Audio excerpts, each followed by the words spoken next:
everyone, it's Miss Linda from the Children's Department of the St. Clairsville Library. I hope all of you are well and that you are staying safe. I know this is a very difficult time for everyone, so today I would like to share an activity that you can do at home with your children. Grandparents, you can be involved, the entire family can be involved, and I'll show you how in just a little bit. Those of you that have come to our First Friday Fun Day program at the library may have seen a memory board that I made, and we use it in lots of different ways and for different activities. It's an interactive board, and it uses the concept of the old memory board game. Does this bring back memories for anyone? Yes. Where you match things and have to use your memory to remember where the different pieces are. Or the popular Lift the Flap books. This is the Karen Katz books, and little ones especially love to lift the flap and to see what's underneath. So this is the concept then of our memory board. And next we're going to learn how to make a memory board and how to use it. All right, we're ready for step one in how to make our board. The first thing that we want to do is to get everybody involved. This is a good project for older siblings. They can make the board for their younger siblings.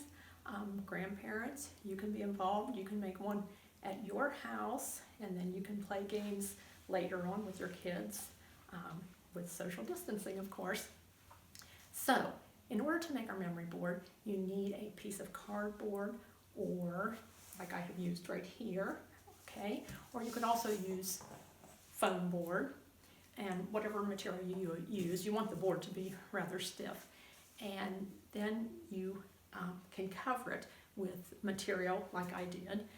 You can paint the board, you can cover it with paper. You want to make it bright and colorful and interesting for the little ones. I do suggest using plain colors so it's not too distracting for them because of the little games that we're going to play with it. Another idea that you can use is like duct tape that you can put around the edges if you want to add just a little extra to it then. All right, step two for our memory board is to decide how many flaps you want on your board. The one I have made at the library has 3 rows of 3 flaps. It's bigger because we use it for a lot of kids. So this one I made here at home only has 4 flaps. It's up to you to make as many flaps as you want. To make the flaps, once again, I suggest using something a little stiffer like felt because it does fall back into place easier. And other things you could use could be like cardstock or thin cardboard or possibly material, but the felt does seem to work the best. You cut the felt into squares or rectangles, and you will glue them only at the top edge so that then you have a flap. One very important thing to do is that for each of the flaps, you do need to use a different color of felt or material. This is important for the games that we will play. Now we are ready for step 3, and that's deciding what to put under each of our flaps. You can cut pictures from magazines or print pictures online, or you can use actual photographs.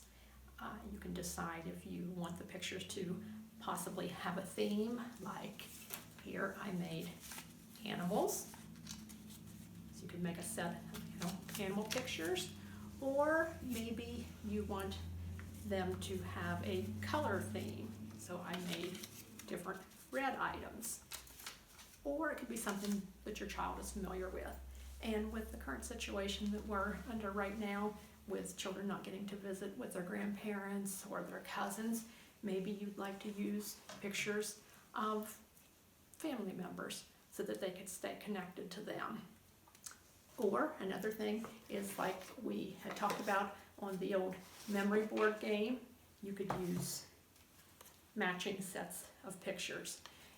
You can make several different kinds of pictures and sets of pictures, and I'll explain how you can use all of them in our next section. All right, now we are ready for step 4, and that is attaching pictures under each of our flaps. One way you can do it is to permanently attach the pictures by using glue. Just glue the picture under the flap. The problem with this is then you can only use the game with the one set of pictures you have. So methods I prefer are either to get a roll of Scotch tape and tape the picture underneath, and that way you can switch out your pictures and use all the different sets that you have. The way I actually like to do it is to use magnets. A lot of times in the mail we get magnets from different advertisers, and I like to save them. They're quite handy to use for lots of different little games and activities for kids. And so if you put a magnet on the back of each picture and a magnet underneath the flap, then you can use the board for lots of different games. And so I like the flexibility of that. And now we are ready for step 5, and this is getting to play with our memory board. The important thing here is to involve like older siblings. They can play the games with their younger siblings. Grandparents, if you made a memory board at your house, you can get on your phone, FaceTime your grandchildren, and you can both be playing with your memory board at the same time. Some different games that you can play, and I'm sure you can think of lots of other games that I'm not going to mention here, but one of them is to talk about the colors of the flaps. So you can go through and have your children name the colors of the flaps, or you can practice counting by counting the flaps.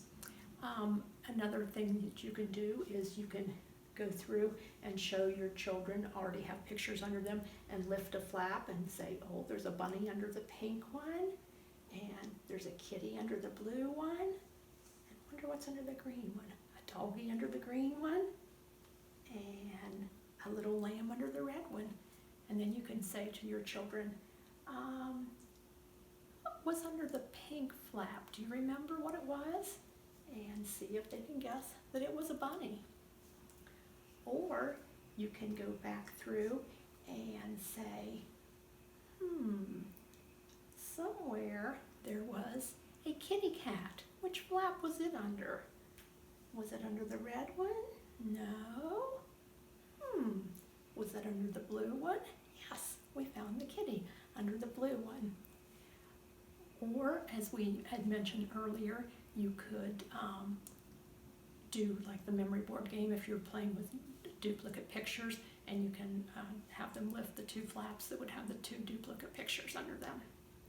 Another game you can play is if you're using pictures of family, you can say, oh, I wonder, is Grandma under here? And you can lift the flap and say something like, oh, Grandma misses seeing you, and she's saying hi to you now. Can you blow a kiss to Grandma? Something like this can help them stay connected to family. Another game that many of you are probably familiar with is the game that we play in Storytime and First Friday. And if you're not familiar with the game, if you would go to our website or Facebook, you can see the Storytime videos we're doing, and in many of the Storytime videos I did, we play this little game. And this game goes something like this. You choose a picture, and while the children have their eyes closed, you hide a picture, and I'm hiding a doggy behind the flap, one of the flaps, and then you say, little doggy, are you hiding behind the, and you let the child choose which flap they want, and we'll say the green one, and then you count to 3, and you say 1, 2, 3, and you lift the flap, and oh, no, it's not hiding under there, and you continue on until they find the correct one. And here we have it under here, and we say, little doggy, are you hiding behind the pink flap? And we count to 3, 1, 2, 3, and there it is, and the kids get so excited when they find it. So this is another game that you can play with our memory board. I hope this idea of the memory board is helpful to you, and it'll provide some good together time for you and your family. And memory boards, we know, are important, or memory games are important for all of us to play, and this should make it a little bit funner. And we are asking that if any of you make one of these boards at home, that we'd love for you to share the pictures of you and your family making the board, or as your children are playing with it. And I think everybody would enjoy seeing those pictures, so share with us. And we ask that you all stay safe, stay well, and thank you very much for joining me today.